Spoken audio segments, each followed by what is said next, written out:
tout petit, tu courais beaucoup, tu étais très sportif, tu étais déjà assez joyeux, tu faisais plein de choses. Un peu hyperactif, ouais. Et puis, tu as reçu un cheval. Tu avais quel âge à ce moment-là? J'avais 9 ans quand on a eu le premier cheval à la maison. Et en fait, rapidement, Gazelle est arrivée aussi, une pouliche d'1 an et demi, que mon père avait achetée pour une bouchée de pain parce qu'elle était, elle était dans un très mauvais état. Et pour moi, ça a été le plus beau cadeau de ma vie. Ça a été le premier virage dans ma vie. Quand sont arrivés les chevaux, j'ai focalisé mon attention sur cet animal qui me fascinait.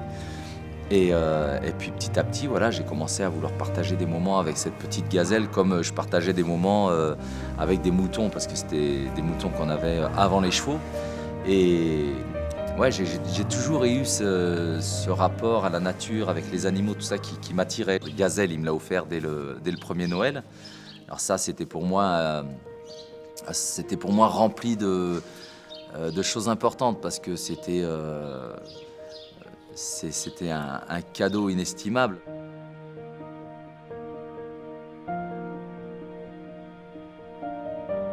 Ça m'a donné de l'assurance quand même, tu vois, d'avoir cet animal et voilà. Et puis je me suis exprimé là-dedans. Alors ce qui est rigolo, c'est qu'à l'époque, j'inventais une discipline qui est le travail en liberté, ça n'existait pas. Mais je m'en rendais pas compte en fait. Et je faisais vraiment ça sans aucun calcul, sans même espérer faire un spectacle un jour, et tout est arrivé de fil en aiguille. Donc tu as fait le premier spectacle dans ton village, et puis ça s'est étendu, puis après de plus en plus à l'étranger. Et tu as eu beaucoup de succès à ce moment-là, c'est ça? Ouais, en fait, tout m'a échappé. Alors j'ai quand même eu dans ma vie 10 ans où j'étais en rivalité avec mon frère, où on est vraiment... Enfin, je me suis vraiment durci, tu vois. J'aimais beaucoup les chevaux et pas tellement les gens.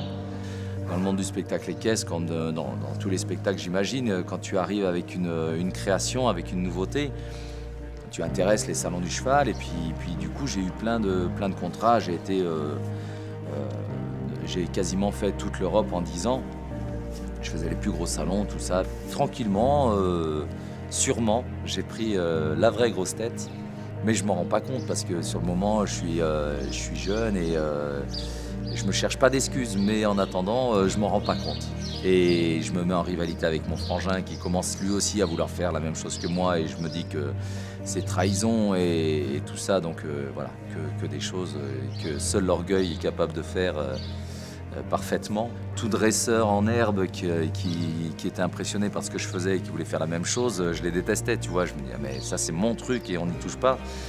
Mais j'avais aucun droit là-dessus au final. Sauf que je me le donnais, parce que l'orgueil te donne tous les droits dans ces cas-là. Et donc voilà, pendant 10 ans, rivalité avec mon frangin. Et puis quand tu es orgueilleux, en fait, ça fait pas de toi quelqu'un de confiant. Au contraire, justement, du haut de ton orgueil, après tu forces un peu les choses, parce que tu veux toujours être le premier, au-dessus, le plus vu. Et puis c'est pas comme ça que ça marche dans la vie, parce qu'il y a des hauts et des bas. Et Au début, donc, tu étais plutôt stressé, plutôt égocentrique, tu stressais avant les spectacles, tu stressais après. Alors je stressais avant les spectacles, mais pas après, surtout si ça s'était bien passé. Et le problème, il était là en fait, c'est que il y en a qui disaient oui, mais avec l'expérience, tu stresses moins, tout ça. Mais non, c'est pas vrai, parce que justement, cet orgueil t'amène dans tous ces chemins nocifs, je dirais, et de tension, mais avec les autres et avec toi-même, parce que après, tu supportes plus le spectacle moins propre, moins précis. Je me tendais, donc ce qui est rigolo, c'est que ce que je faisais à ce moment-là est tout le contraire de ce que j'essaye d'enseigner aujourd'hui. Aujourd'hui, j'essaye d'avoir un espèce de détachement, de dire, bon, c'est pas grave, tout ça.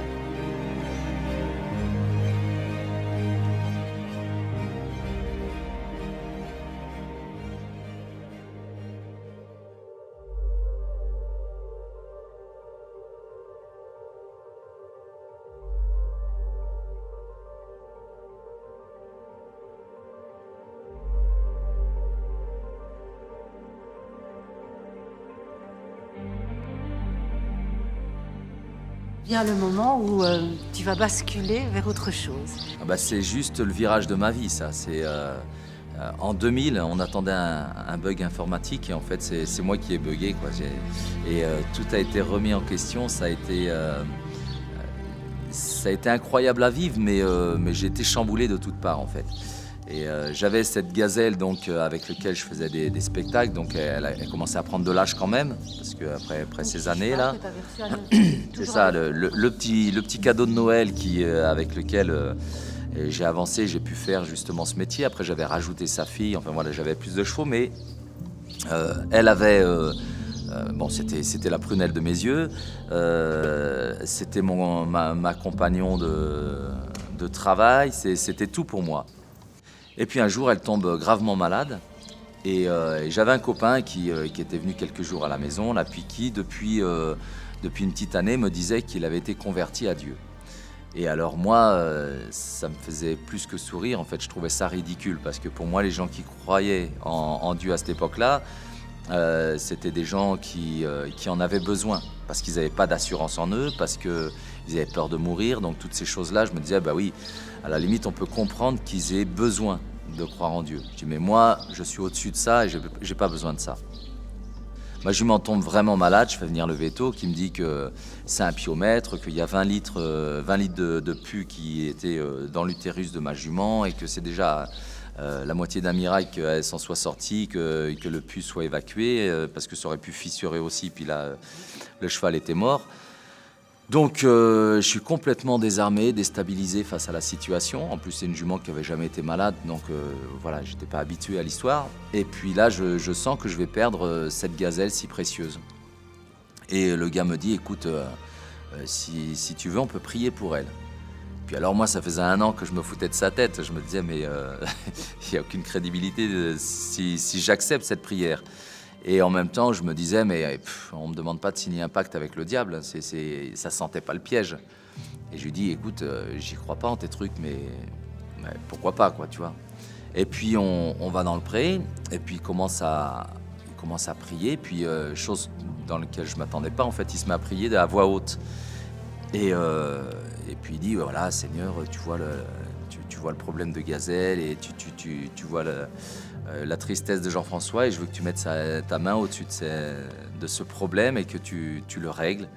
Donc voilà, au nom de Jésus, un truc super court mais super fort. Et qu'est-ce qui se passe en toi à ce moment-là? Moi, ce qui se passe en moi, c'est que moi qui avais la sensation que je pouvais tout contrôler dans ma vie, là, je me contrôle même pas moi-même, quoi. Et je me mets à pleurer, mais des larmes qui coulent toutes seules, et je veux les retenir, parce que je me dis, mais alors là, tout à l'heure, j'étais pas crédible en acceptant cette prière, mais là, je deviens encore moins en pleurant là-dessus, quoi. Je dis, le gars, ça fait 1 an que je me fous de sa tête, et à la moindre prière, je m'écroule, quoi. Alors j'ai essayé de pas lui montrer, et d'ailleurs, il l'avait pas vu, parce qu'on en a rediscuté après. Ouais. Mais en tout cas, ce que je sais, c'est qu'en moi, je suis tout chamboulé, je sens une espèce d'ambiance qui change totalement, et puis je ressors de là, je sais pas ce qui s'est passé, quoi, comme si j'étais passé sous un train, ou tu vois, vraiment... pas vraiment une révélation, mais en tout cas, je suis presque choqué du moment, quoi. Je sais pas ce qui s'est passé, et je suis là, tout chamboulé. La jument, en 2 jours, est complètement guérie, alors qu'il devait y avoir 6 mois de traitement, et encore si le cœur tenait. Et je suis là, et je me dis, mais alors j'ai été bouleversé, j'ai rien contrôlé sur le moment, tout m'a échappé, et puis ma jument maintenant est guérie. Et je me disais, mais peut-être que ça existe en fait.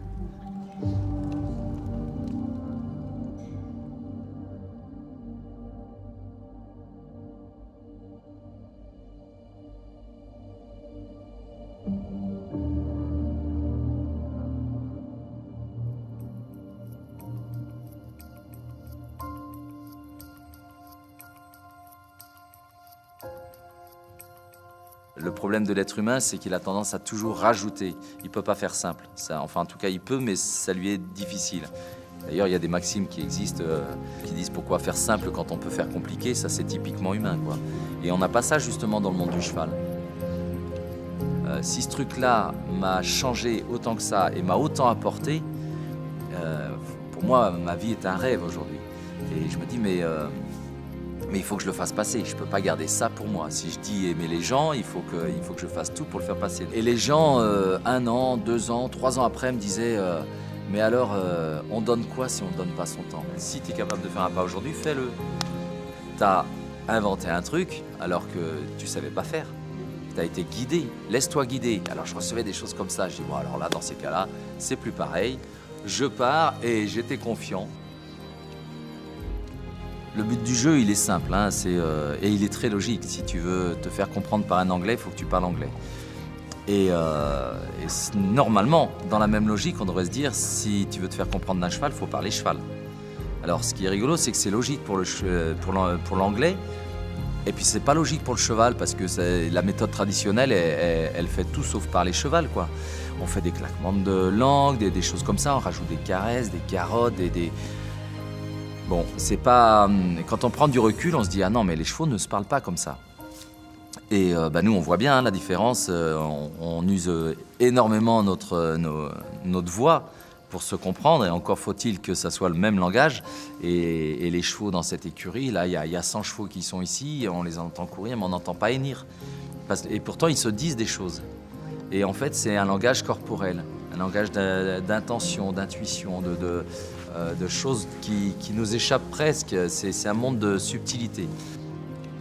Donc ce monde subtil, ce serait quoi pour toi? Comment on pardonne? Comment on communique comme ça avec les chevaux? Donc tout ce que tu dis, c'est très simple et c'est tellement juste. Mais on a tous tellement de mal à le faire. Comment on fait pour aimer tout cet amour dont tu parles? Des relations sans conflit, de l'harmonie. On se sent tout petit comme ça parce qu'on se dit « Ah oui, mais oh mon Dieu, comment je vais faire pour arriver à faire tout ça ?» Tu l'as dit dans ta dernière phrase, c'est « Oh mon Dieu, comment je vais faire ?» En fait, ça peut paraître difficile. Bon, après, moi, j'ai pas eu la sensation de forcer. Tout est difficile quand tu forces. Et tout est facile quand finalement tu fais confiance à Dieu et puis que tu restes dans l'amour de la personne. Quand la personne, tu l'aimes, déjà, tu passes plus d'énergie à te battre contre lui et puis seul l'amour construit. Et tu dois aimer tout le monde. C'est facile d'aimer celui qui te fait du bien, donc à la limite, celui-là, tu n'as même pas à te concentrer sur lui parce que cette facilité est naturelle et ça va se faire sans que tu y penses. Et puis, tu as l'autre là, qui essaye de te mettre des bâtons dans les roues. Qu'il faut que tu regardes avec de l'amour et dire je te comprends pas mais je t'aime quand même quoi. Ta vie ça peut être le paradis sur terre, sauf si tu remplis pas les conditions, mais tu peux les remplir les conditions, c'est un choix que tu fais.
I'm not for lover. Sometimes I swear you're still an imposter. One of these days you're gonna